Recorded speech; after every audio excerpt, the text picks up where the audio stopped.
kita semua pasti melakukannya. Puluhan, bahkan mungkin ratusan kali sehari, tanpa mikir panjang. Tapi, pernah nggak sih kita berhenti sejenak dan bertanya, ini tuh asalnya dari mana ya?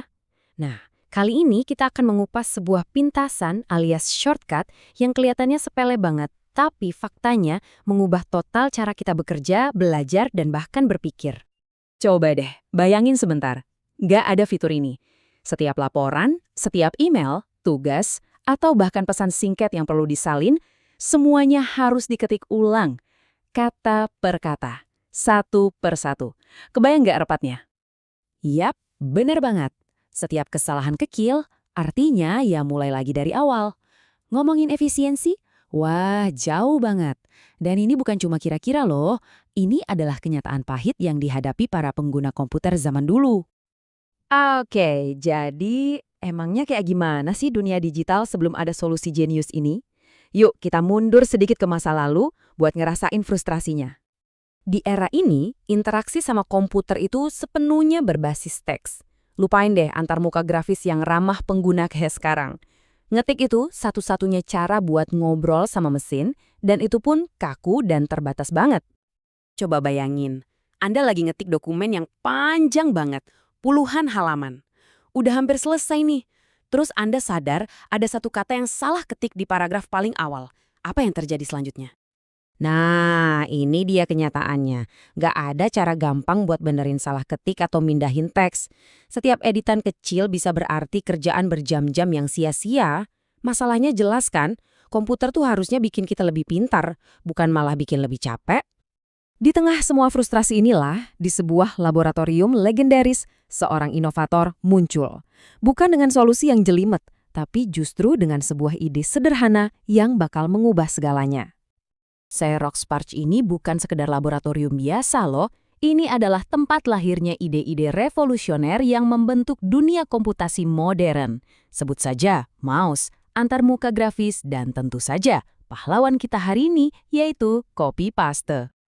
Nah, kutipan ini kuncinya. Ini bukan sekadar kalimat manis, ini adalah sebuah filosofi yang radikal banget pada masanya. Tesla percaya kalau teknologi itu seharusnya melayani kita, bikin hidup lebih gampang, bukan malah maksa kita buat mikir kayak mesin. Kelihatannya simple banget kan? Pilih, salin, tempel. Tapi 3 langkah ini adalah sebuah revolusi. Untuk pertama kalinya, pengguna bisa memanipulasi informasi digital dengan bebas. Seolah-olah itu benda fisik yang bisa dipindah-pindahin. Ini perubahan fundamental dalam cara manusia berinteraksi dengan data. Tentu aja, sebuah ide brilian di laboratorium nggak ada artinya kalau nggak sampai ke tangan kita semua. Jadi, gimana ceritanya copy-paste bisa kabur dari lab dan masuk ke dunia nyata? Kalau kita lihat lini masa ini, perjalanannya krusial banget. Awalnya, fitur ini cuma dinikmati sama para peneliti. Titik baliknya terjadi pas Steve Jobs main ke Xerox Park. Dia langsung lihat potensinya, membawanya ke Apple dan menjadikannya fitur andalan di Macintosh. Nggak lama kemudian, Microsoft ikut-ikutan dan ya, sisanya adalah sejarah. Dan dari adopsi massal inilah, lahir kombinasi tombol yang mungkin lebih kita hafal daripada nomor telepon kita sendiri.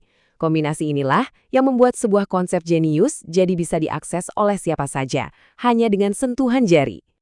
Eits, tapi jangan salah, nggak semua orang langsung menyambut fitur ini dengan tangan terbuka. Percaya atau nggak, fitur yang sekarang kita andalkan ini pernah loh dapat penolakan yang cukup keras.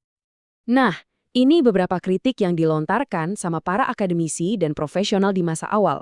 Mereka khawatir kemudahan menyalin teks bakal mematikan kreativitas dan mendorong budaya plagiarisme. Fitur ini dianggap sebagai jalan pintas buat mereka yang nggak mau mikir. Dan disinilah letak ironi terbesarnya. Hari ini copy-paste justru jadi fondasi produktivitas. Fitur ini mengubah cara kerja dari yang tadinya cuma menciptakan informasi, jadi mengelola, menyusun, dan mensintesis informasi. Dari programmer yang pakai ulang kode sampai analis yang mindahin data, semua bergantung sama fitur males ini. Menariknya, perdebatan lama tentang orisinalitas dan kemalasan ini tuh nggak pernah benar-benar hilang. Dia cuma berevolusi dan sekarang muncul lagi dalam bentuk baru di era kecerdasan buatan atau AI. Slide ini nunjukin dengan jelas banget gimana sejarah itu berulang. Dulu kita debat soal etika nyalin teks dari sumber lain buat tugas.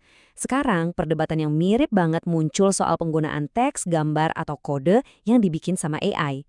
Inti pertanyaannya tetap sama, di mana sih batas antara alat bantu dan kecurangan? Jadi, poin krusialnya itu begini. Sama kayak palu yang bisa dipakai buat bangun rumah atau malah menghancurkannya, copy-paste dan AI itu alat yang netral. Tanggung jawab dan niat baiknya ya ada di tangan kita, para penggunanya. Jadi, saat kita mengakhiri pembahasan ini, coba deh ingat, setiap kali Anda menekan Ctrl+C dan Ctrl+V, Anda itu sedang berpartisipasi dalam sebuah sejarah panjang inovasi.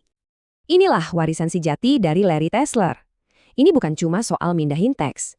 Ini tentang sebuah filosofi bahwa teknologi itu harusnya melayani kemanusiaan, menghilangkan hambatan, dan membebaskan pikiran kita untuk hal-hal yang lebih penting dan lebih kreatif. Sama seperti copy paste yang kelihatannya sederhana tapi dampaknya luar biasa, mungkin inovasi besar berikutnya bukanlah sesuatu yang rumit. Bisa jadi itu cuma sebuah ide kecil yang elegan yang membuat hidup kita semua jadi sedikit lebih mudah. Kira-kira apa ya?